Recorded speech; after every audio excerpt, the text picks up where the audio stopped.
بسم اللہ الرحمن الرحیم۔ السلام علیکم ورحمۃ وبرکاتہ۔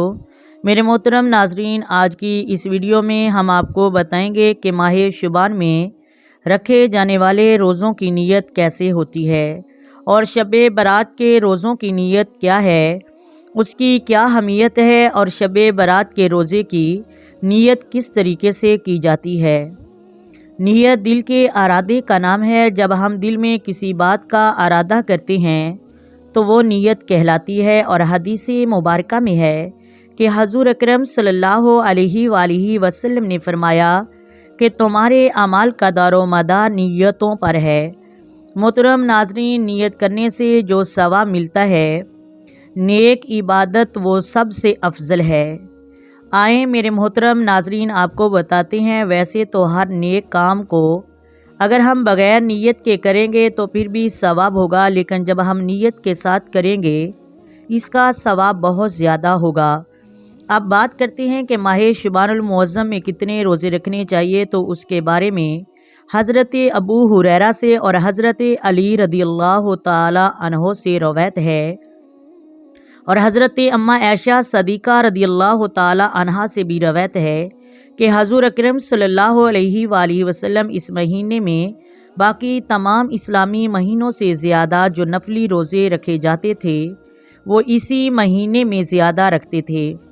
حضرت اماں عائشہ صدیقہ رضی اللہ تعالی عنہا بھی ماہ رمضان کے ایام مخصوصیہ کے روزے جب چھوڑتی تھیں تو وہ بھی ماہ شعبان المعظم میں ان روزوں کی قضا دیا کرتی تھیں۔ سیدہ عائشہ صدیقہ رضی اللہ تعالی عنہا فرماتی ہیں کہ میں نے نبی کریم صلی اللہ علیہ وآلہ وسلم سے سوال کیا کہ یا رسول اللہ صلی اللہ علیہ وآلہ وسلم، آپ اتنے روزے اور اتنی رغبت سے باقی مہینوں میں نہیں رکھتے جتنے آپ نفلی روزے ماہ شعبان المعظم میں رکھتے ہیں؟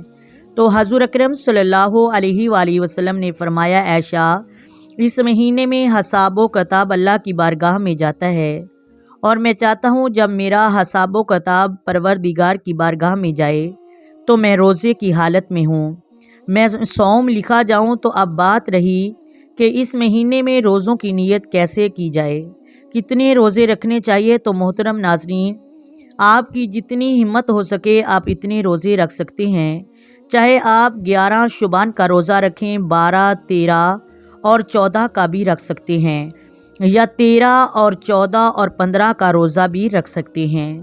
ناظرین، جب آپ نے دل میں یہ تہیہ کر لیا، ارادہ کر لیا کہ میں نے صبح اٹھ کر 15 شعبان المعظم کا روزہ رکھنا ہے، تو آپ کی نیت ہوگی۔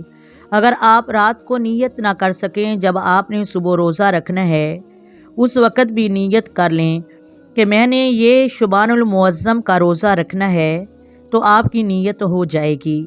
میرے محترم ناظرین، کچھ لوگ کہتے ہیں کہ جب تک زبان سے الفاظ ادا نہ کریں تو نیت نہیں ہوتی۔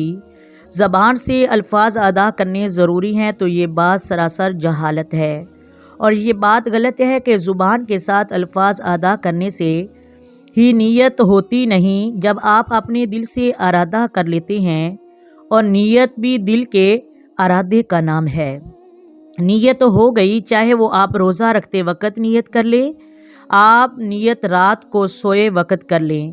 امید ہے آپ کو بات سمجھ آ گئی ہوگی۔ اگر آپ کو ویڈیو اچھی لگے تو لائک کریں، شیئر کریں۔ آئیں، میری دعا ہے اللہ تبارک و تعالی اس ماہ شعبان المعظم کے صدقے تمام امت محمدیہ کی بخشش عطا فرمائے، اور امت محمدیہ کے محرومین کی بخشش عطا فرمائے، اور ان کی قبروں پہ اللہ تبارک و تعالی اپنی کروڑوں رحمتیں عطا فرمائے۔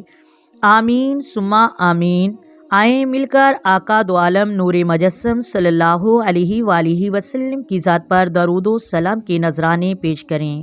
الصلاۃ والسلام علیک یا سیدی یا رسول اللہ، الصلاۃ والسلام علیک یا سیدی یا حبیب اللہ، الصلاۃ والسلام علیک یا سیدی یا نبی اللہ، وعلی آلک وصحابک یا سیدی یا محمد رسول اللہ۔ محترم ناظرین، ویڈیو اچھی لگے تو شیئر ضرور کریں۔